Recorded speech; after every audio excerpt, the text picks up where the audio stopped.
businesses across the country dealing with the fallout.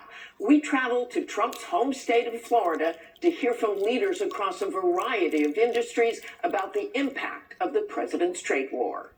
It's the nation's fourth largest economy, from the millions of acres of Florida's rich farmland to the factories that bottle its renowned orange juice and the wood sourced for the tables where that juice might be served. The Sunshine State exports more than $72 billion in goods every year, with a large portion going to Canada and Mexico. We grow about a dozen different type of vegetables. We make a full range of products, citrus products. I primarily deal with hardwoods. We produce sheep butter. But the future of Florida's robust trade relationships and the bottom line for these local businesses are now potentially in jeopardy because of America's escalating trade war with its closest neighbor. Davy Maharaj sells wood products in Central Florida, about 10 to 15% of which comes from Canada. This is the one that my vendor has said to expect an increase in the cost. She says she's already struggling with what the tariffs will mean for her. As a small business owner, there's that kind of sense of, okay, you have to plan, don't panic. Plan, wait and see what happens, but you have to constantly be thinking, okay, if this goes into effect, what next? If your price is doubled, it seems like you absolutely have to pass that on to the customer. Yes, if I still have a demand for that particular product, then that's what's going to happen. But here in Florida, like so many places across the nation, it is not just the tariffs that business owners and farmers are concerned about, it is the uncertainty. Luis Fejo is the sales manager at Century Metals. He says President Donald Trump's 25% tariffs on aluminum and steel have complicated business. How do you deal with it? It's very difficult, honestly. Fejo says prices skyrocketed on Trump's first day in office after he announced tariffs on Mexico and Canada. Our basic conversion price of metal more than doubled over the last 6 weeks since he just made the mention of tariffs. We import, probably 40% of our metal. We've had to look for alternatives. And Fejo says even with the threat of tariffs, he's already paying the price. I think that we just need certainty moving forward. If we're going to institute tariffs, then let's institute tariffs. But let's not go back and forth and decide today yes, tomorrow no. Just about 30 miles due west of President Trump's home in West Palm Beach, third-generation farmer John Hundley runs his 25,000-acre family farm. He says the majority of his produce stays domestic, but some is exported to Canada. They'll be importing a lot of sweet corn from us. We send them green beans, different dry vegetables such as peppers and cucumbers, squash. Though it may take a while to see effects, Hundley says tariffs on Mexican produce could limit competition for domestic suppliers. I think it would be mostly positive for U.S. growers. I've seen the foreign supply just create such an oversupply situation that a lot of these crops end up getting destroyed. They're never harvested. It's waste. I think ultimately the consumer's going to benefit because what's going to happen is you're going to have a better, consistent U.S. supply, which is a safe supply. Paracani Farms, which recently acquired Florida-based brand Natalie's Orchid Island Juice, exports its manufactured juice product all over the world. We have seen a dip in orders from Canada since the tariffs went in place. Senior Vice President Mark Crane tells us he hasn't seen a change in material and production costs yet. While most of the fruit they source is domestic, Natalie's relies on limes imported from Mexico.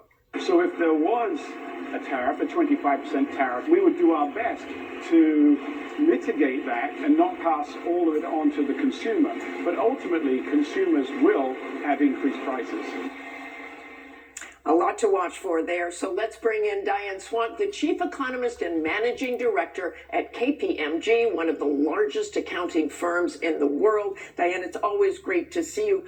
Let's go straight to that piece. Those Florida business people, they say uncertainty is really the problem. Tariffs one day, not the next, tit for tat with some of our allies. What impact do you see? Well, we're seeing measures of uncertainty, everything from consumers to small business hitting a record high to globally uncertainty now lapsing the pandemic in terms of uncertainty and domestic measures rapidly catching up. What that means is it's kind of akin to a broken stoplight at a busy intersection. When you have that broken stoplight, traffic backs up. Nobody knows quite how to cross the intersection. Some people opt out and do a U-turn and wait for traffic to clear or the light to be fixed. That in and of itself has a dampening effect on economic activity. It causes hesitation in making big investment decisions by firms. It causes hesitation by households to buy big ticket items. And those are the things that we're watching right now because that is unfolding in real time in the U.S. economy. And the latest survey of consumer sentiment, which you talk about here, attitudes about the economy, showed another decline on Friday. How concerned are you, because of that, about a recession?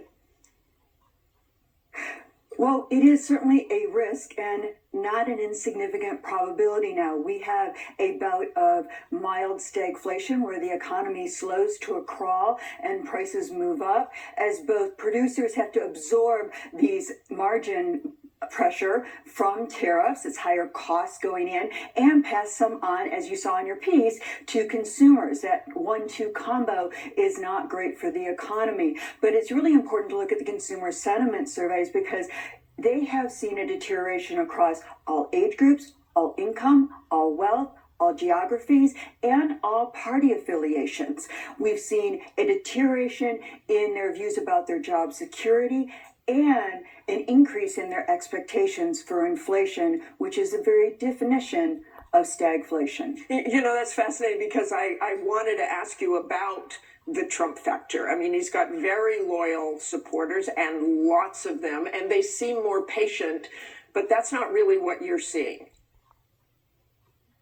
We're seeing a much more broad-based view of uncertainty now across party affiliations, and especially in some of the small business surveys, which really tend to be very supportive of the president and the administration. Those ones have shown uncertainty spike to record highs. And that's important because, you know, small business, what we've seen over the decades, but most notably since the pandemic, is trust in small businesses is the one thing that all Americans agree on. They trust small business at almost a 90% rate, regardless of party affiliation. It's something we come together on in a very divisive economy and a divisive political environment. On the flip side of it, those are the very businesses that have the least wiggle room to deal with some of what's coming down the pike in terms of increases in costs, which you already saw, some of those costs already rising ahead of tariffs as there's this rush to stockpile ahead of tariffs. And that's a self-fulfilling prophecy in terms of it having to either be passed on in prices or cuts to their own staff. And Diane, the administration talks about this as a short-term disruption. You heard President Trump say this. It might just take time. We'll get jobs back. We'll get more money. Break that down, what he says. Is that possible? Well, the bottom line is that we know as economists, just through the economic lens, we've studied tariffs forever, and we know what their impacts are. Now, there are some reasons to have tariffs for national security and to protect certain industries. We know that. That said, the kinds of the uneven way in which they're being applied and the scope and magnitude of which they're being applied. This is something we really worry about because the cost of tariffs, even the 2018-2019 trade war, which pales in comparison to what we're seeing right now, that cost us more jobs than it generated in the steel industry. Overall manufacturing employment actually contracted because of increased costs going up. You can't just simply substitute out for a domestic made item, and it takes years to build factories, and factories that are going to be competitive here in the United States to produce anything that's affordable for consumers are going to have to be highly automated and not necessarily have the kinds of jobs that we once saw in the 1950s and 60s in the manufacturing sector. So I think that's the important, as we know that there's trade-offs with trade. That's why it's called trade. But the winners are far fewer than the losers when you're dealing with an overall impact on prices and only the protected industries getting a benefit, and even there, them having spillover effects, unintended consequences for even some of those sectors you want to help. Okay, thanks, Diane. Always great to hear you're very smart.